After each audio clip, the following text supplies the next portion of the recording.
He was playing. He had been cleared. We would not have brought him back if we thought he wasn't healthy or he were at risk.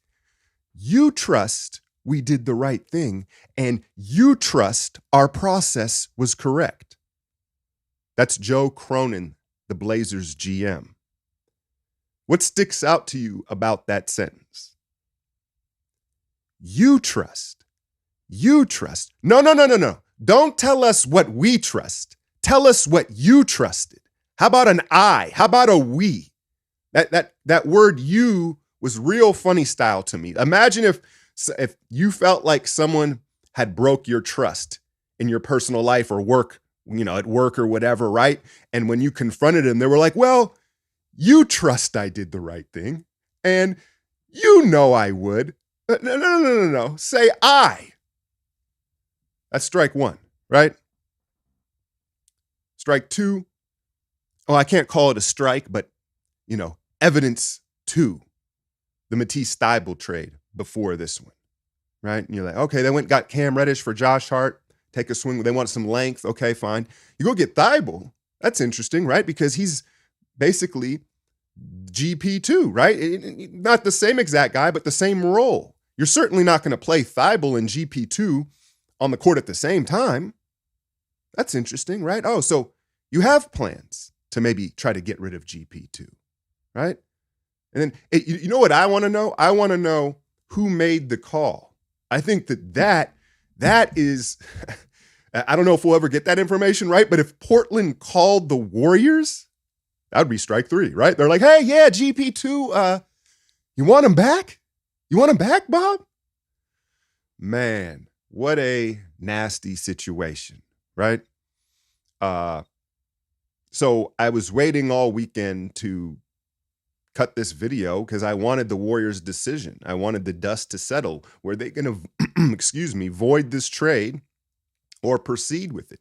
If you don't know what I'm talking about with this rant, I assume you know when you clicked on the video, right?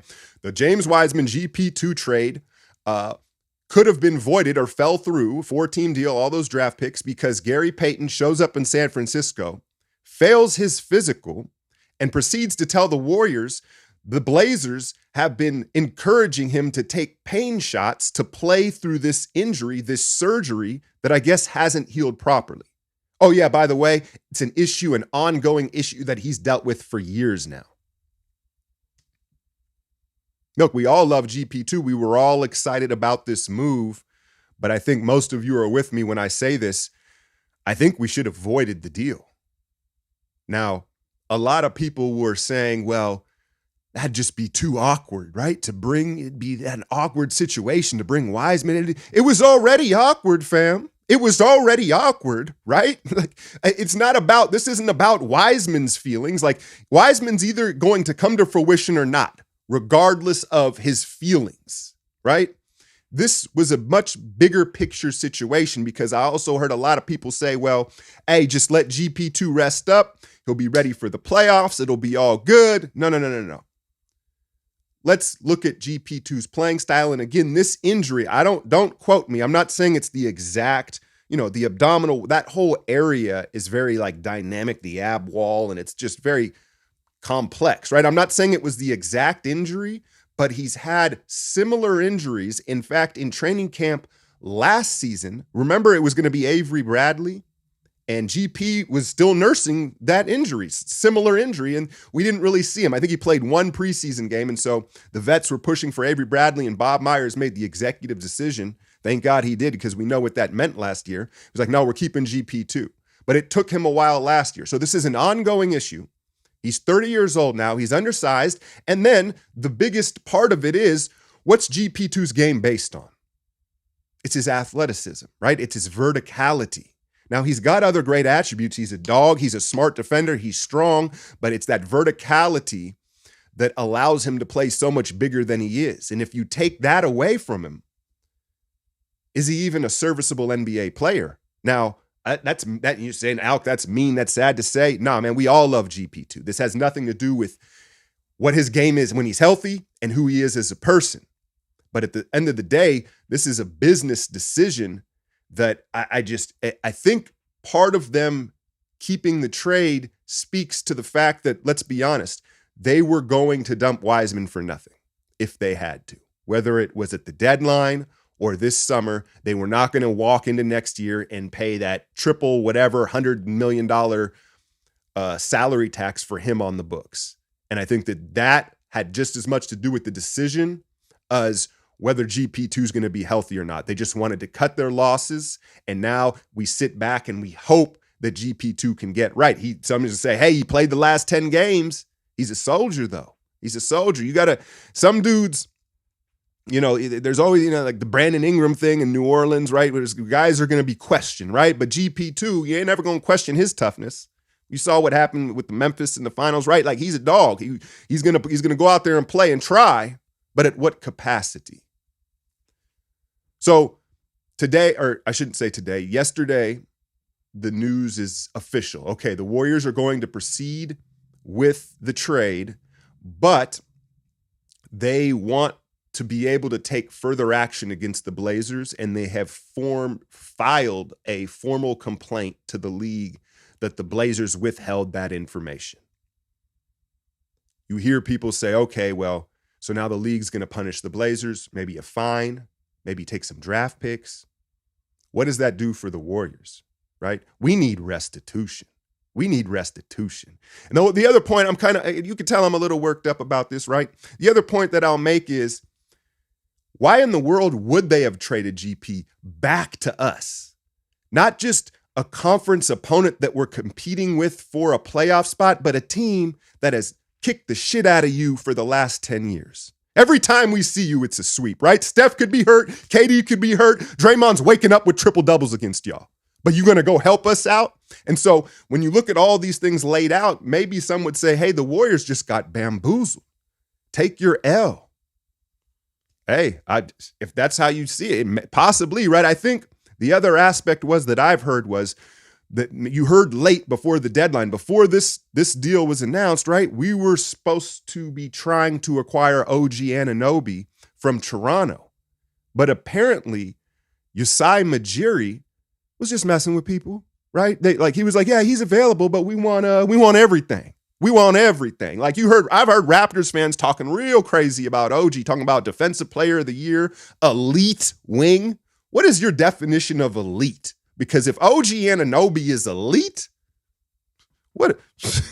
I don't know, man. But I think that they may have been focused trying to get that deal, but since that really they were asking too much, because clearly he's still there, then this was a last-second thing that sprung up. By the way, with this formal complaint, they say they have proof that the Blazers withheld information, right? And I don't know how this goes. Does GP testify? Like, how does that work? His agent, the other sticky thing, this thing is going to go on because GP2's agent, also Dame's agent, right? And so initially, the story that he was taking those Toradol shots, or I don't know how to pronounce it, but the painkiller injections, now has been changed to orally taking them. I'm not sure if that changes, the context of taking it.